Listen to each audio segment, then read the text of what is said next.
Hello everyone, it's me, Nikki, and today I'm here with a book tag because it's Tuesday. So I have, um,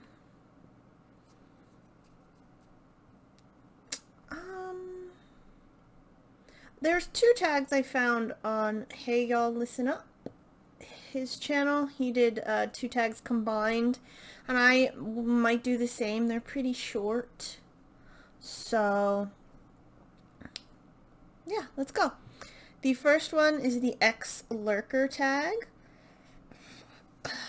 And the first question is, what has been stopping or is stopping you from leaving comments or starting a booktube channel? I'm actually very bad at leaving comments. I'm extremely shy and anxious and just like, you know, stupid. So I don't leave comments a lot of times unless it's somebody I know pretty well, because they're gonna think I'm stupid. So that's why I don't leave comments. Number 2, you've already left a bunch or a million of comments under booktubers videos. Do you remember the very first comment you left? Did you get any reply? No. I don't remember the first comment I left. Maybe one from Leanne from Literary Diversions? Maybe? I know I commented on Amrita and Rosie, but now we've just been friends for a year-ish, and it's like, well, whatever.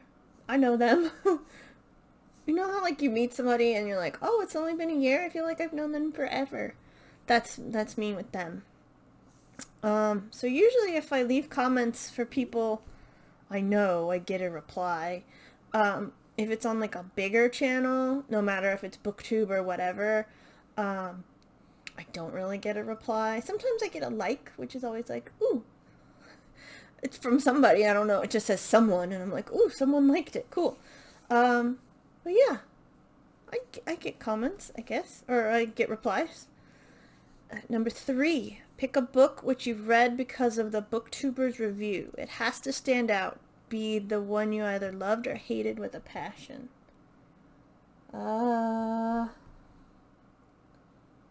I have a bunch of books because people said to get them, but I haven't read them yet. Like, I just got Thursday Murder Club for my mom's birthday, which is in July, but it came early. So we're both going to read that, and Amrita said to read that. What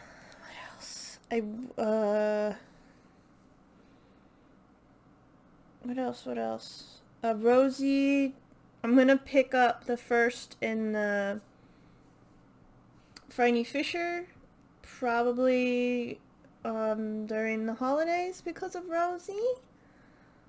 And I know I've picked up a bunch of books because of Leanne. And usually I know what book I am gonna like or not gonna like. So I go for the one I think I'm gonna like. But yeah.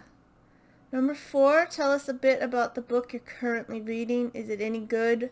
Could you read a passage from it which you loved or found ridiculous? I just finished volumes 91 through 93 of One Piece. This is the omnibus edition. So I can't really read it. Is it any good? Yes, I think it's really good. Okay, this is like stupid, but I would love to be the writer that Oda Ichiro is, because I've said this like 100 times before. Something happens in volume 1 and you're like, oh, that happens just because that character's really fucking cool. And then God knows what volume it was. But like halfway through the series, other characters start doing it and you're like, what? And then it turns out it's a thing. And you're like, that is a fucking setup, payoff, amazing. And he's like got setups, like the main character is Monkey D. Luffy. The D stands for something, because like all of his family have it and other people have it.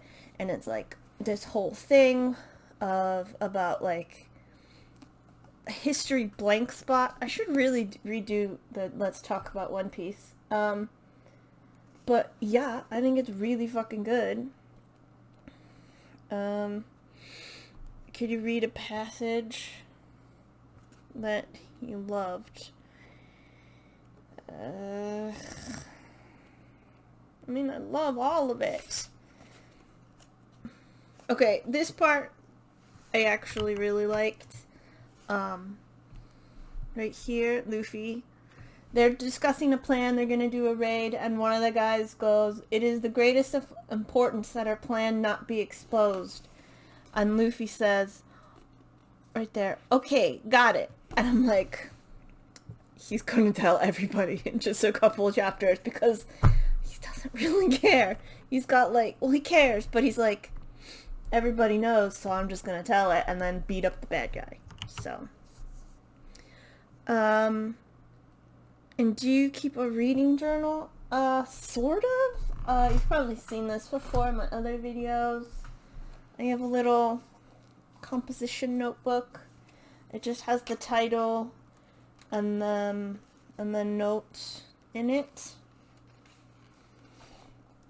And then, you know, I fold the pages over when I've talked about that book. And then the next tag is the hindsight is a 2020 reader tag. What were you like as an early and learning reader?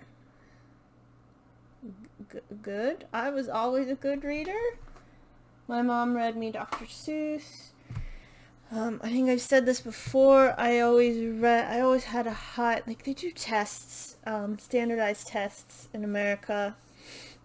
At least they used to. I don't know if they still do them. It's been a while since I was in elementary and stuff. Where you do, you know, math and English and history, and I was always, like, if I was in what was it? I think I was in 6th grade, and I had, like, a 3rd grade math level, which, yeah, but then I had, like, a 12th grade reading level, which, yeah, because I was probably, like, in 6th grade reading big, chunky fantasy books. I mean, I also read, like, Babysitter's Club. I read widely and variedly. Varied? Sure. But, yeah. What book or book series really got you excited about reading as a kid? Any of them? Any of them I read. I was super into. Dr. Seuss, Babysitter's Club, like I said. There was one called Girl Talk. And it came with, like, a phone or something? I don't remember that. There was also... oh god, I can't think of any. I know I have them. The Dragonlance series I read as like a kid, and I appreciate it more now that I'm older. So yeah. Has there been a person in your life, real or fictional, who inspired you to be a reader? My mom. She doesn't read as much now. And she's older. Not because she's older, but because of health issues. But she used to read books like nothing else. Mostly she only reads mysteries. And she doesn't like historical mysteries. She likes murder mysteries with a detective. She really likes the British stuff nowadays. But yeah, she was like, here is a book. Read it. Would you like that book? You can have that book. So, she goes, she never said you're too young to read that, so She also let me watch rated R movies when I probably shouldn't have watched them. But that's what happens when you have a cool mom. Number 5, how has being a reader shaped your life and your worldview?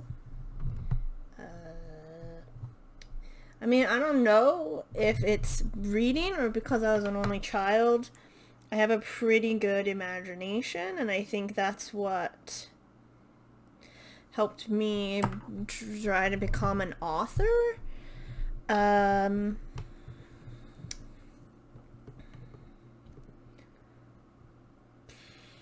you know, I try, now that I'm a little older and I am willing to try a little bit more outside of just fantasy or just historical mystery. So, and I want to try more. I have a bunch. I say a bunch. I think I have a few LGBTQ plus books. I have some Asian authors. I have some black authors. I'd like more of those, and I'd also like more native authors. I don't know if I have any. Or if I do, I don't know it. So, but yes, it's really opened. It opens up, I think. And then number 6 is tag someone whose reading history you want to learn more about. Everybody who's watching this, I tag you. So, yeah. 2 tags in 1. Best tag day ever. Anyway, thank you for watching. I hope you enjoyed the video. I hope you're having a great day. This should be out in July, so I hope you're having the start of a great month. And I'll see you in the next one. Goodbye.